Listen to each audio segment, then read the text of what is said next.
आपका जो तर्क है वो घोड़ी पे न चढ़ने का कोई दूसरा कारण रहा होगा। हो सकता है उसने पैसा नहीं था, वो जाती थी। हो सकता है कि उसने घोड़ी का पैसा ना दिया हो, इसलिए आदमी कुतर्कों की गणना कर लेते हैं। सवर्णों की पार्टी है, मैं ये बात खुलेआम। तो खुलेआम बोल सकता हूँ। हाँ। अगर मोदी में दम हो तो वो बोल दे। जाति बदलने के लिए हम सत्ता में आना चाहते हैं। हमारा एक कास्ट पोर्टेबिलिटी राइट्स करके हमारा एक एजेंडा है। इसका मतलब ये है कि जिस तरीके से एफिडेविट देके आप नाम बदल सकते हैं, हाँ। जिस तरीके से एफिडेविट देके आप अपना निवास प्रमाण पत्र बदल सकते हैं, आप दूसरी चीजें बदल सकते हैं, इसी तरीके से बड़ा आप क्रांतिकारी विचार है। जी। जाति जिहाद ऐसा होता है कि जो अवर्ण है वो चाहते हैं कि सवर्णों की बेटियां उनकी पत्नी बने। अब की बार अब की बार सवर्णों की सरकार, ये आपने कहा है। हाँ, ये हम कह रहे हैं, अब की बार सवर्णों की सरकार। अगर कथित रूप से किसी के पूर्वजों ने कोई शोषण करने की कोई सिस्टम बनाया था तो उसका बदला उनके अग्रजों से नहीं लेना चाहिए।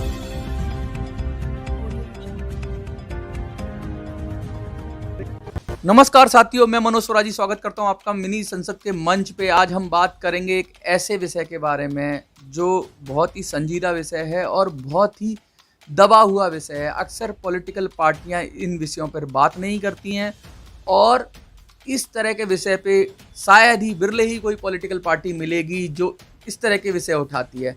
आज हम आए हैं पीपीपी, पब्लिक पॉलिटिकल पार्टी के ऑफिस में। पब्लिक पॉलिटिकल पार्टी के साथ ये प्रेस वार्ता है। हम जानना चाहते हैं कि जिन विषयों पर पॉलिटिकल पार्टियां डरती हैं बात करने से, अक्सर जिन विषयों को पॉलिटिकल पार्टियां दरकिनार कर देती हैं, उन विषयों पे पब्लिक पॉलिटिकल पार्टी इतनी मुखर क्यों हो रही है। लगातार बराबर धरना प्रदर्शन पूरे देश में ये लोग कर रहे हैं और क्या इनकी मांग है, क्या इनकी सोच है और क्यों ये सब ये करना चाहते हैं। क्या ये संवैधानिक व्यवस्था में विश्वास रखते हैं? क्या ये संविधान को मानते हैं?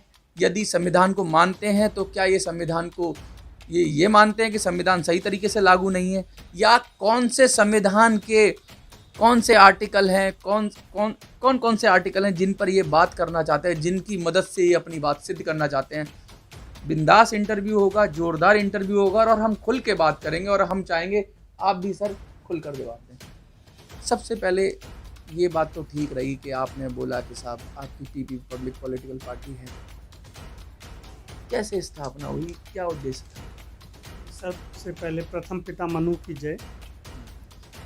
ये पार्टी मैंने 2009 में बनाई थी और 2009 में हमने इलेक्शन कमीशन में अप्लाई किया था और 3 जून 2011 को पार्टी रजिस्टर्ड हुई थी। इसलिए पार्टी का औपचारिक जन्म 3 जून 2011 को ही माना जा सकता है। पार्टी 11 वर्ष पूर्ण कर चुकी है। पार्टी को जो बनाने का उद्देश्य था वो बेसिकली ये था कि सवर्ण अब नए दलित बनते जा रहे हैं। जो सुविधाएं, जो श्रेष्ठता, जो सुपीरियरिटी कॉम्प्लेक्स पहले सवर्णों को प्राप्त था वो आज के तारीख में बिल्कुल भी नहीं है। आज उनको ऐसे ऐसे काम करने पड़ रहे हैं जो उनके स्तर के नहीं हैं। उनका इस तरीके से शोषण हो रहा है जैसे पहले दलितों का शोषण हो रहा था। तो क्या उल्टा हो गया है ये व्यवस्था? हाँ, ये वर्तमान में ये व्यवस्था बिल्कुल अलग हो गई है। तो एक राइट टू इक्वालिटी है, सब बराबर है, मतलब तो वो क्या है? देखिए, राइट टू इक्वालिटी केवल कहने की बात होती है। ये बराबर कैसे हो गया मैं आपको बताना चाहूँगा, उल्टा कैसे हो गया ये बताना चाहूँगा। पहले था जो पद सोपान था, ब्राह्मण, क्षत्रिय, कायस्थ और वैश्य। ये क्रमशः इसी तरीके से क्रम था। सबसे बड़ा ब्राह्मण होगा, उसके बाद क्षत्रिय होगा, फिर कायस्थ होगा, फिर वैश्य होगा। और इसी प्रकार से इनको समाज में सुविधाएं भी प्राप्त थी, इसी प्रकार से इनको विशेषाधिकार भी प्राप्त थे। वर्तमान में ऐसा हो गया है कि सबसे ज़्यादा सुविधाएं और विशेषाधिकार प्राप्त होगा एसटी को। तो पहले भी गलत था। मेरी समस्या, अगर मैं पत्रकार कहूँ, पहले भी सिस्टम, अगर आप किसी को कास्ट के बेस पे सुपीरियरिटी देते हैं तो वो तो गलत ही है, चाहे इन्फीरियरिटी देते हैं वो भी गलत है। मैं अपनी बात पूरी कर लूँ। जैसे ब्राह्मण को पहले जो विशेषाधिकार प्राप्त थे, आज की डेट में वो एसटी वालों को प्राप्त है। उसके बाद एससी वाले आते हैं, उसके बाद ओबीसी वाले आते हैं और सबसे नीचे के क्रम में सवर्ण आते हैं। आज की डेट में ये स्थिति हो गई है। आपका ये कहना है कि ये पहले भी गलत था, आज भी गलत है, ये बात बिल्कुल सच है। ये पहले भी गलत था, आज भी गलत है। इनमें समानता होनी चाहिए। किसी को द्वितीय दर्जे का नागरिक नहीं बना देना चाहिए। अगर कथित रूप से किसी के पूर्वजों ने कोई सिस्टम बनाया था तो उसका बदला उनके अग्रजों से नहीं लेना चाहिए, यानी कि उनके वंशजों से नहीं लिया जाना चाहिए। पहले मुग़ल काल था, मुग़ल काल से पहले जो है हिंदुओं का भी शासन था, फिर बीच में जो है ईसाइयों का भी शासन आया। तो हमारे हाथ में वो सत्ता नहीं थी, उन्होंने कैसे कानून बनाए, कैसे नियम बनाए, क्या शोषण की व्यवस्था थी, उस पर हमारी जिम्मेदारी नहीं बनती है। लेकिन 15 अगस्त 1947 के बाद से जब से भारत आज़ाद हुआ उसी के हम जिम्मेदार हैं। तो लोगों को इक्वलिटी देने के नाम पे अनइक्वल कर दिया गया, एक प्रकार से बदले की भावना से सारा सिस्टम बना दिया गया। इसी का विरोध स्वरूप जो है पब्लिक पॉलिटिकल पार्टी का जन्म हुआ। आप कहते हैं अब की बार सवर्णों की सरकार, तो आप भी तो आपको और लोगों को आप कहाँ इंक्लूड कर रहे हैं? आप तो सवर्णों की बात कर रहे हैं, सिर्फ सवर्ण। और सवर्ण का कितना प्रतिशत है देश के अंदर सर? ओबीसी और उसको मिला लो तो दलितों को मिला लो तो 70% तो नहीं कहूँगा, लेकिन 50% से ज़्यादा तो हैं ही, लगभग 50 और 70 के बीच में तो ओबीसी और दलित आते हैं। देखिए, आपने जो कहा है बात, वो आपने केवल अंदाज़ा लगा के बात कही है। भारत में जो अंतिम जातिगत जनगणना थी वो 1931 में हुई थी। 1931 के बाद कितने साल हो गए आज? लगभग 80 साल से ज़्यादा हो गए। बहुत सारे जातिगत जनगणना की मांग कर रहे हैं दलित समाज से और ओबीसी से। मैं चाहूँगा कि आप भी मांग कर रहे हो? मैं चाहूँगा कि ये जातिगत जनगणना भी होनी चाहिए। हमारा ये एजेंडा है, हम ये सपोर्ट करेंगे कि जातिगत जनगणना। तो आप उसी तरफ बैठे हो जिस तरफ दलित और वो ओबीसी। देखिए, अभी जनगणना तो हुई नहीं है। जनगणना अंग्रेजों ने करवाई थी 1931 में, जातिगत जनगणना, ठीक है। उसके बाद हर 10 साल में जनगणना होनी चाहिए थी, तो अभी तो हुई नहीं है। अगर हो जाएगी उसके बाद क्या निष्कर्ष होगा, फिर हम अपने एजेंडे में परिवर्तन करने को तैयार हैं। आप कहने का मतलब ये है कि आप लब्बो लुआब ये है आपका, मैं समझूं कि अगर जातिगत जनगणना होगी तो दूध का दूध और पानी का पानी हो जाएगा। जो लोग सवर्णों की संख्या को कम बता रहे हैं और दलितों और ओबीसी की संख्या को ज़्यादा बता रहे हैं, उनका मतलब झूठ पकड़ा जाएगा। आप कह रहे हैं झूठ या सच पकड़, हम क्यों कहें कि कोई झूठ बोल रहा है। कोई व्यक्ति अपना पक्ष रखने के लिए एक अंदाज को और वो अपनी संख्या को बड़ा बताने की कोशिश करता है। सारी राजनीति अंदाज पे हो रही है, परसेप्शन पे हो रही है। हाँ, सारी राजनीति परसेप्शन का ही खेल होता है। एक्चुअल तथ्य तो केवल वोट में ही होते हैं, ये बात सच है। लेकिन हमारी पार्टी चाहेगी कि जातिगत जनगणना होनी चाहिए। तो आपको दलितों का, ओबीसी का वोट नहीं चाहिए? देखिए, वोट तो हमें सबके चाहिए, हम ऐसा नहीं कह सकते। हम क्या कोई तो वो क्यों देंगे जब आप सवर्णों की सरकार बनाओगे तो? हाँ, पूरी बात सुन लीजिए। वो कोई व्यक्ति हमें वोट क्यों देगा, ठीक है ना। जो हम ये चाहते हैं कि कोई व्यक्ति हमें वोट क्यों दे, क्या एक दलित को ही वोट देगा? आपने ये परसेप्शन तो बना लिया कि हम केवल जो है सवर्णों के वोट चाहते हैं। क्या दलित आपने, मैंने नहीं अब की बार सवर्णों की सरकार, ये आपने कहा है। हाँ, ये हम कह रहे हैं अब की बार सवर्णों की सरकार। देखिए, ऐसा है कि पहले मुस्लिम लीग थी। क्या मुस्लिम लीग को सारे जितने मुसलमान हैं सबने उसको वोट दिया था? नहीं दिया था।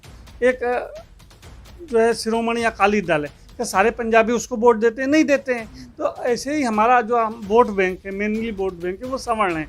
तो ज़रूरी नहीं कि सारे सवर्ण भी हमको वोट दें, और ज़रूरी नहीं कि जो अवर्ण हैं, यानी कि जो सवर्ण नहीं है, मतलब ओबीसी। किसी को सवर्ण कहना कितना उचित है? पूर्णतः उचित है।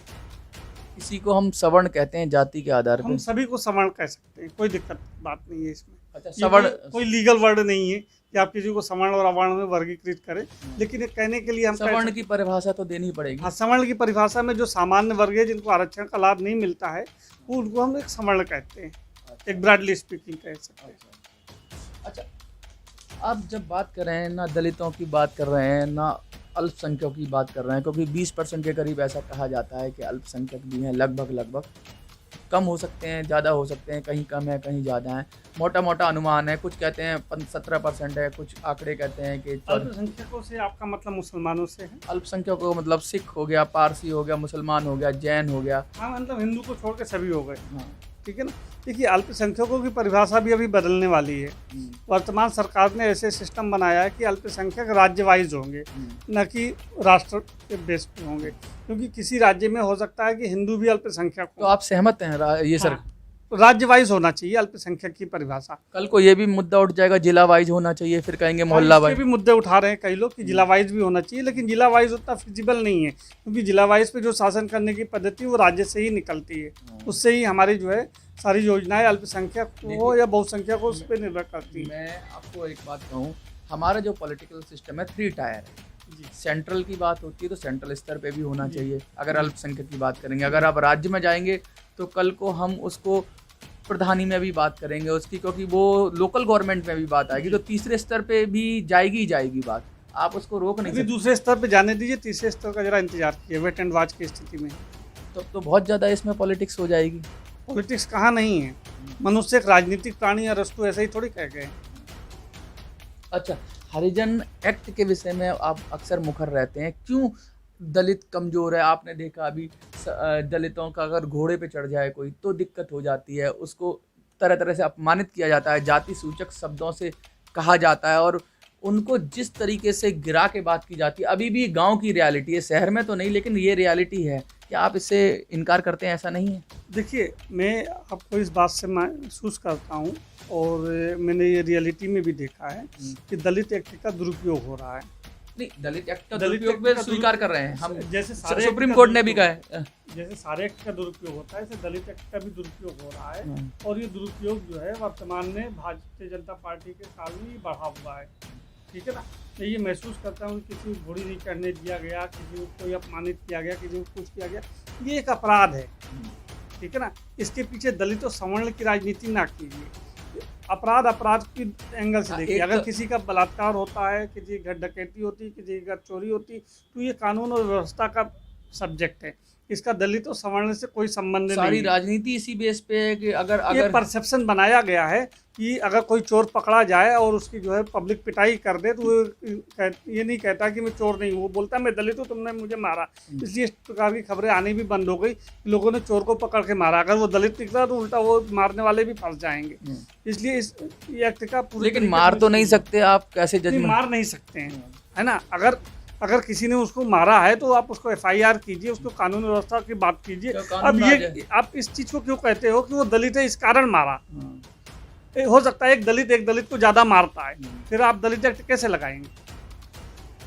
जितना विरोधाभास है ऊंची और छोटी जातियों के बीच में है, उससे ज्यादा विरोधाभास उपजातियों के बीच में है। छोटी जाति और उससे छोटी जाति के बीच में ज्यादा घृणा है अपेक्षाकृत छोटी जाति और बड़ी जाति के बीच में। मतलब ये आप कहना चाह रहे हैं कि जातियां, एक जाति दूसरी जाति में शादियां भी नहीं करती, वो चाहे, ऐसा नहीं है कि ब्राह्मण शूद्रों में नहीं करेगा, वो छोटी छोटी जातियां भी आपस में ऐसा नहीं करती हैं। अभी हम लोगों ने एक जो है नया मुद्दा खोजा है, वो हमारी पार्टी उसका एजेंडा बनाएगी, जिसको हम कहेंगे जाति जिहाद।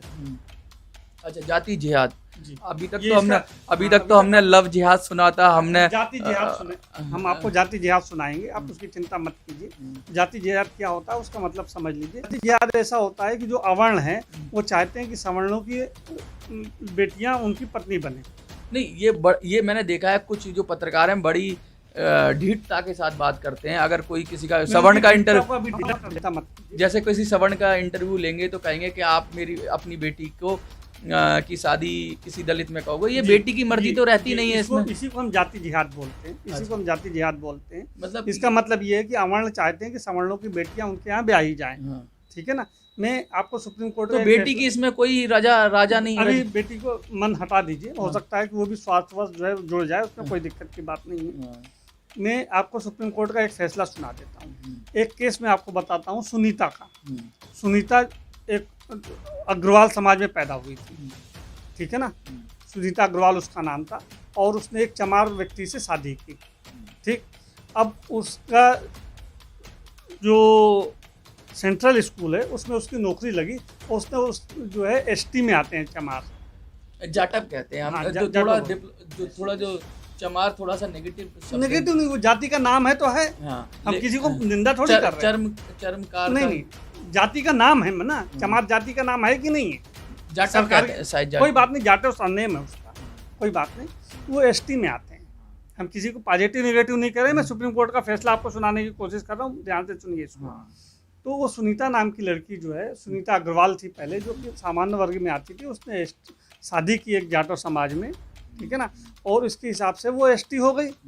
जिस तरीके से जो बोलने की पत्रकार लोग बहुत मुखर होते हैं, ST होने के बाद उसने केंद्रीय नौकरी में, जिसमें मतलब सेंट्रल स्कूल था, उसमें टीचर की नौकरी के लिए रहा, और ST के अनुसार उसको आरक्षण मिल गया, उसने वो नौकरी करने लगी। 19 साल बाद एक आदमी ने शिकायत कर दी कि इसको ये एसटी नहीं है, ये तो जो है इससे पहले जो है ये सामान्य वर्ग में थी। ये मैं केस भी आपको अभी दिखाऊंगा, आपको केस नंबर भी नहीं, दूंगा। ऐसा केस एक मेरे पास भी है, हाँ, लक्ष्मी नगर की बात मैं है। आपको बता रहा हूँ उसमें। तो सुप्रीम कोर्ट ने ये कहा कि जाति जन्म से तय होती है, जाति बदली नहीं जा सकती, ठीक है। और इसलिए ये सवर्ण नहीं है, उसको नौकरी से सस्पेंड कर दिया गया। 341 आर्टिकल की बड़ी बात कर रहे मैं हैं। अभी इस बात को पूरा कंप्लीट कर लूँ। उसको नौकरी से सस्पेंड कर दिया गया। उसको नौकरी से सस्पेंड करने के बाद ना तो वो आज सवर्ण की डेट में, और उसको ना तो वो सवर्ण की डेट उसमें है परिभाषा में, और ना ही वो एसटी की परिभाषा में। इस तरीके से सुप्रीम कोर्ट का स्पष्ट फैसला है कि जाति जन्म से तय होती है, ना कि शादी करके। इसलिए जो लोग भी कहते हैं कि भाई आप हमारे एसटी एससी में शादी कर दो या ओबीसी में शादी कर दो तो आपकी जाति बदल जाएगी, क्या आप करने को तैयार हो, तो ये टोटली नकारात्मक रूप से है। इस तरीके से कुछ मतलब नहीं होता आपने है। इसकी पूरी धज्जियां उड़ा दी इस तर्क की कि जाति ये शादी- मैंने नहीं उड़ाई है, ये मेरा व्यक्तिगत मत नहीं है, ये सुप्रीम कोर्ट का फैसला है।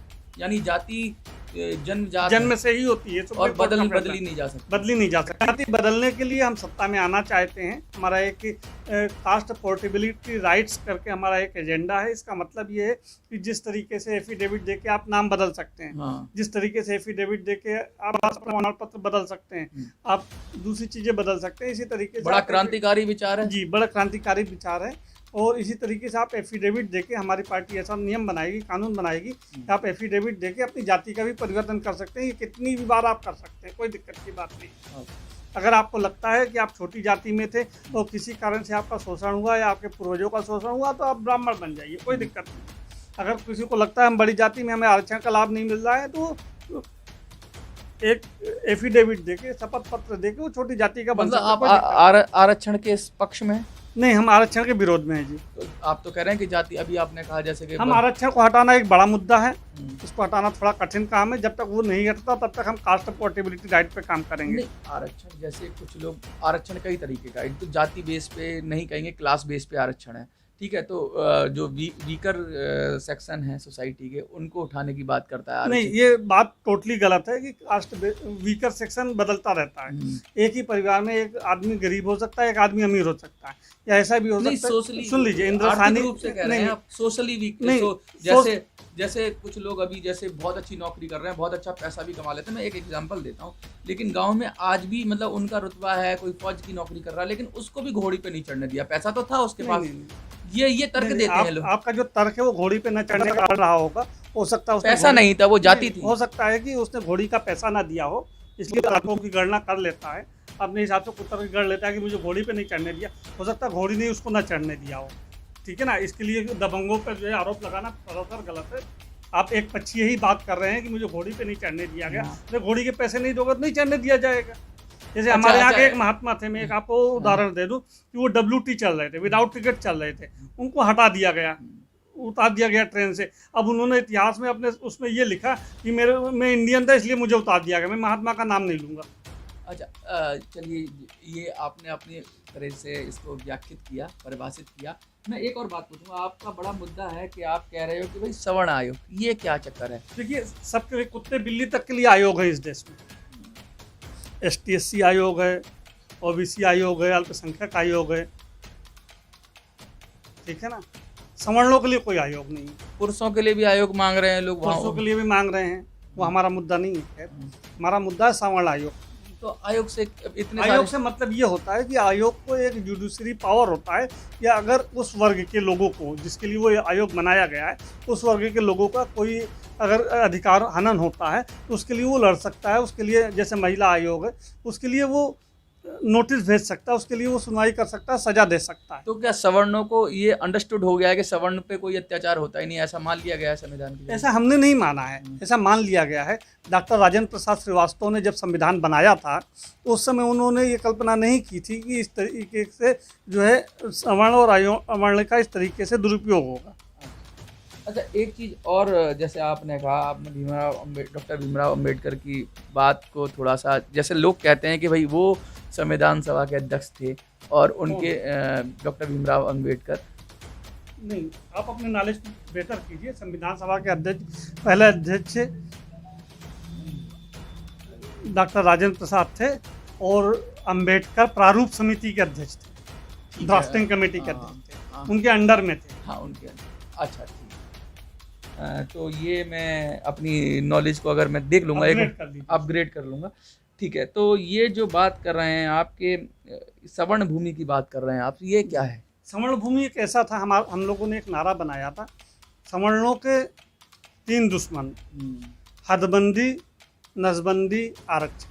तो ये जो हदबंदी है, ये जो भूमि है, ये एक अलग अलग राज्यों में अलग अलग कानून बनाए गए। भूमि बेसिकली जो है समवर्ती सूची का विषय है, इसमें राज्य भी कानून बना सकता है और केंद्र भी कानून बना सकता है। तो इस तरीके से सवर्णों की भूमि छीनने की साजिश की गई कि आपके पास इससे ज़्यादा भूमि नहीं हो सकती, इस लिमिट से ज़्यादा। कहीं पे 5 एकड़ रखा गया, कहीं पे 10 एकड़ रखा गया, अलग अलग राज्यों में अलग अलग था।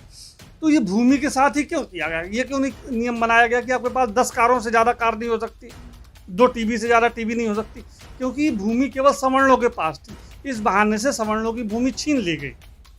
और अभी तक इसका जो तथ्यात्मक हुआ है कि 1 भी इंच भूमि सवर्णों को नहीं मिली है किसी भी हदबंदी या चकबंदी के द्वारा, और सारी की सारी भूमि जो है अवर्णों को ही दी गई है। ये सवर्णों से भूमि छीनने की साजिश थी। चाहे आप बिहार चले जाइए, चाहे आप तमिलनाडु चले जाइए, चाहे पंजाब चले जाइए, चाहे उत्तर प्रदेश चले जाइए, भूमि हदबंदी कानूनों के द्वारा सवर्णों की भूमि छीन ली गई। भूमि बेसिकली आय का साधन था, आय का साधन छीन लिया गया उनसे। अच्छा, बहुत ये इस विषय पे भी बात हो गई। अब थोड़े से जो मौजूदा दौर के विषय हैं उन पे हम आते हैं, चर्चा करते हैं।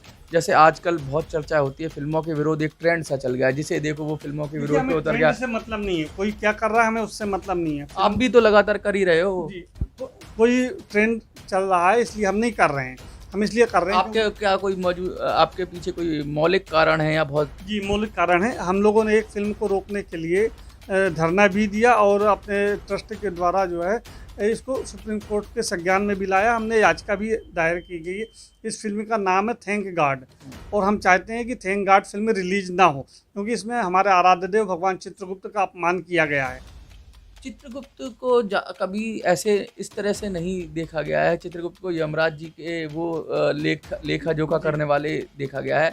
और पहले भी मतलब इतना लिबरल समाज है जो हम कहते हैं, जो सनातनी समाज है, उसमें बहुत सारे तरह का साहित्य लिखा जाता है और उसको बड़े इजीली लोग पचा लेते हैं। ये हमारी खूबसूरती है, लेकिन हम नहीं पचा पा रहे हैं, ये हमारी बदसूरती है। चलिए कोई बात नहीं। अच्छा, एक बात और मैं पूछना चाहूँगा कि इतनी सारी बातें हुई, बहुत ज़बरदस्त तरीके से आपने अपनी बात रखी, बहुत आपके विचारों का सम्मान है, दूसरे लोगों के भी विचारों का सम्मान है, लेकिन एक बात मैं ये व्यक्तिगत आपसे पूछना चाहूँगा। आपकी दोनों किडनीज काम नहीं करती हैं, आप डायलिसिस, कल भी डायलिसिस करा के आए हैं, आपको हार्ट अटैक्स आ चुके हैं, स्वास्थ्य गंभीर रूप से आप बीमार हैं, और फिर भी लगातार आप ये कर रहे हैं। तो कैसे मिशन को आप आगे बढ़ाते हैं? कहाँ से आती है ऊर्जा? जो भी आपका अच्छा है या बुरा है। 2 प्रकार की सोच होती है, एक सकारात्मक होती है, एक नकारात्मक। पहले हम नकारात्मक सोच लेते हैं, चूँकि सामान्य लोगों को आ जाती है। मेरी उम्र 45 साल है। 45 साल की उम्र में 2 हार्ट अटैक आ चुके हैं, 3 स्टेंट डल चुके हैं, GVS सिंड्रोम हो चुका है और 2 किडनियाँ फेल हो चुकी हैं। ये नकारात्मक, ठीक है ना। इस रूप से तो मुझे बेड रिडन होना चाहिए। लेकिन सकारात्मक ये है कि अभी मेरी दोनों आंखें काम कर रही हैं, नाक काम कर रहे हैं, मेरा 30% तो हार्ट काम कर रहा है ना। मेरी किडनियाँ फेल हैं तो क्या हुआ, मुझे पेशाब तो होती है ना। तो ये सकारात्मक है। ये जो सकारात्मकता है यही मुझे इस बात की प्रेरणा देती है, यही मेरी ऊर्जा है कि मैं अपने मिशन के लिए काम में लगा रहा हूँ। नकारात्मक मैं सोचूंगा तो मैं बहुत जल्दी बेड रिडन हो जाऊँगा और मैं उड़ भी नहीं पाऊँगा, बात भी नहीं कर पाऊँगा आपसे। लगातार 20-25 मिनट से हम लोग बात कर रहे हैं और कहीं ऐसा नहीं लगा कि आपको किसी तरीके की गंभीर बीमारियों का, आपके थोड़ा सा भी तनाव है। इतनी सारी चीज़ें हैं, फंडामेंटल सी चेंज कर देंगे आप राजनीति का। और आपको कौन सी विरोधी लगती है अपनी पार्टी, ऐसी कौन सी लगती है? देखिए, पहले तो मुझे विरोधी पार्टी का पता नहीं था, लेकिन हम सवर्ण आरक्षण के लिए आज से 5 साल पहले 8 दिसंबर 2016 को जंतर मंतर पे बैठे थे। मेरे पास 3 लोग आए, अलग अलग टाइम पे आए थे, और तीनों ने मुझे जो है अलग अलग दिनों में आए थे। उन्होंने कहा कि आपकी पार्टी से भारतीय जनता पार्टी को खतरा है। गजब, जो मतलब सवर्णों का ठेका लेके बैठी है, लेकिन कहती नहीं है वो कहती भी नहीं है, हाँ, लेकिन हम कह रहे हैं। लेकिन वोट सवर्ण देते हैं उसको। तो अब वोट उनके कटेंगे और वोट हमारे पास आएंगे। तब तो और लोगों का भला हो जाएगा, कांग्रेस और उनका भला हो। जिसका भी भला हो या बुरा हो, हमें उससे दूसरे से नहीं मालूम है। तो आप नुकसान पहुंचाना चाहते हैं सवर्ण? मैं किसी को नुकसान नहीं पहुंचाना चाहता हूं। कल को मैं एक बात कहूँ, कल को मोदी जी या बीजेपी वाले कहेंगे ये तो कांग्रेस की बी टीम है। देखिए, मेरा किसी की जुबान पे कोई कंट्रोल नहीं है, ना मेरा आपकी पेन पे कंट्रोल है, ना किसी की जुबान पे कंट्रोल है। मतलब आप अपनी जिद के पक्के हैं, धुन के पक्के हैं। हाँ जी, मेरे पास खोने के लिए कुछ नहीं है, पाने के लिए सब कुछ है। हम लोगों की पार्टी है, खुलेआम बोल सकता हूँ। अगर मोदी में दम हो तो वो बोल दे। बहुत ही गहरी बात कर रहे हैं ये। अक्सर है कि दलितों के मुद्दे पर प्रखर रूप से लोग बात करते हैं कि हम दलितों की बात कर रहे हैं, हम दलितों की पार्टी हैं, हम ओबीसी की पार्टी हैं कहते हुए सुना गया है कुछ पार्टियों को। मुसलमानों की भी बात प्रखर रूप से कहते हुए सुना गया है, एकदम पूरे जोश के साथ कहते हुए सुना गया है। लेकिन पहली पार्टी है, बीजेपी भी ऐसे नहीं कहती कि हम सवर्णों की पार्टी हैं, लेकिन ये जो पीपीपी पार्टी है ये बड़े चैलेंज के साथ कह रही है, बड़ा मुखर होकर कह रही है कि हम सवर्णों की पार्टी हैं। अब सवर्ण की परिभाषा इनकी क्या है, क्या सभी लोग सवर्ण हैं या क्या है, ये इन पर आप पर तय करते हैं और इनकी बातों से आप जो भी जजमेंट निकालें वो ठीक है। लेकिन हाँ, ये देश सबका है, सबको रहना पड़ेगा, चाहे वो सवर्ण हो या दलित हो, इक्वालिटी सबसे ऊपर है। हाँ बोलिए। अगर कोई पार्टी खुलकर कह दे कि हम सवर्णों की पार्टी है तो मैं अपनी पार्टी का बिला उस पार्टी में करने को तैयार हूँ। बहुत बड़ी बात कह दी है कि, लेकिन मैं तो ये कहूँगा कि ये देश में से पार्टी सिस्टम के अंदर छोटे छोटे ग्रुपों को या छोटे छोटे जो बन जाते हैं वर्ग, उनको प्रमोट करने पार्टियां अपना एजेंडा बना लेती हैं। एक कोई ऐसी पार्टी बने जो पूरे देश की पार्टी हो, जो कहे मैं भारत की पार्टी हूँ, तो ज़्यादा बेहतर रहेगा। इनका अपना विचार है, आपका अपना विचार है। इनको लगता है सवर्ण दबे कुचले हैं इनका, और इनके ये इन्होंने उसके तथ्य भी दिए हैं बहुत सारे। ये सही हैं अपनी जगह पे, वो भी सही हैं अपनी जगह पे, सब अपनी जगह पे सही हैं। सब तालमेल मिलाएं, बेहतर तरीके से बात करें और सबकी बात हो, ये बहुत ज़रूरी है। ये बात मुझे इनसे सहमत रहूँगा कि सबकी बात हो, ना दलित ना सवर्ण, सबकी बात हो, इक्वालिटी की बात हो। उसके साथ मिनी संसद हमेशा खड़ी रहेगी। जय हिंद, जय भारत। धन्यवाद।